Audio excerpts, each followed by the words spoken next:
Those look good. Starting a cookie baking business is not what Amy Berg planned. Can I see the other one, the monster one? Do we have a plate of those? She attended Pratt Institute and received a degree in fine art photography. But life took its turn, and Amy spent 18 years churning out delicious cookies from her home until moving her operation to this modest facility. Business is good, and the 10 employees at Amy's Cookies in Brooklyn are kept busy with 35 gourmet styles of tasty treats that all started with one cookie. I was walking in Soho and I noticed like this black tie event going on and all these limousines, and it was Dean and DeLuca opening their flagship store on Broadway. And they had a new pastry manager who was open to tasting new things. I only had one cookie that I really wanted to sell right then. Which was? The raspberry thumbprint. I thought that was a really good cookie. I left it with her and I called her back about a week later.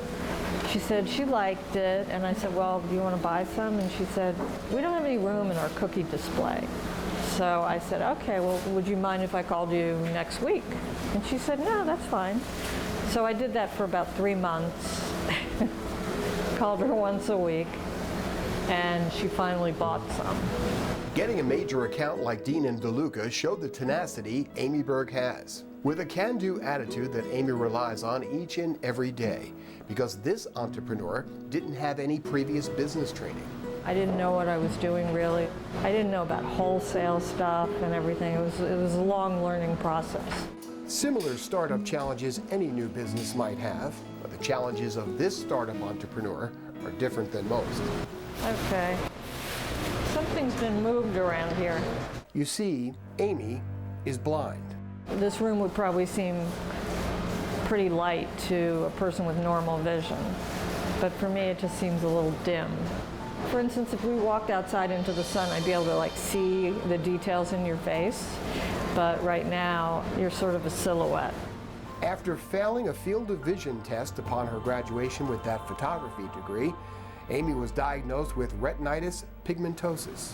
I said, okay, so what next? When do I have the operation? And he said, well, there is no operation. I was like, what?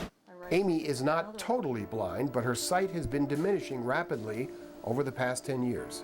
Initially, it didn't affect my central vision at all. It didn't affect the quality of my vision. It just affected the periphery. So she relies on her other senses and her dedicated and loyal staff of employees. It puts up some challenges, but it's like working with anyone, really. A lot of the time I just need to be Amy's eyes, which most of us do around here, mostly for color issues, I would say. If we're doing decorated cookies, just explain to her what color that is or kind of what we're doing with new designs. I know that this is green because who does, a blue tree? These I could see because they're light on dark. For instance, this, I didn't know that this was pale blue. To me, it looks white. It's been tough for Amy. As her sight diminished, she needed to pull herself back from production. Safety, this becomes an issue. I would walk past people and they would have their stool with the big tray on it that they were in there. Everybody would grab their tray.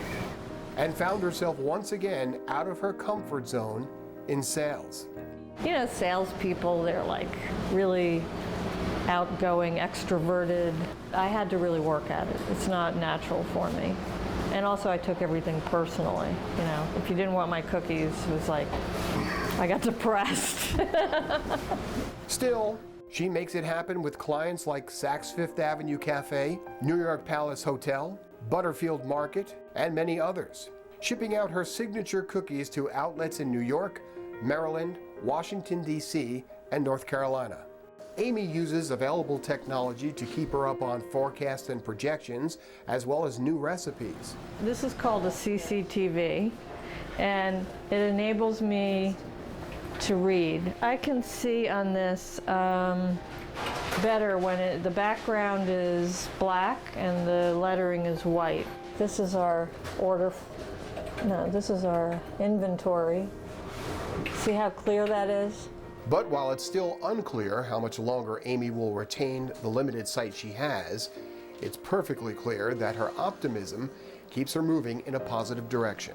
I recently went to see a doctor who's doing genetic research, and he said that I had basically 10 more years of the level of sight that I have now. So that was hard to hear, but then he said, I promise you by then there'll be a cure. So just in case, I still have all my cameras.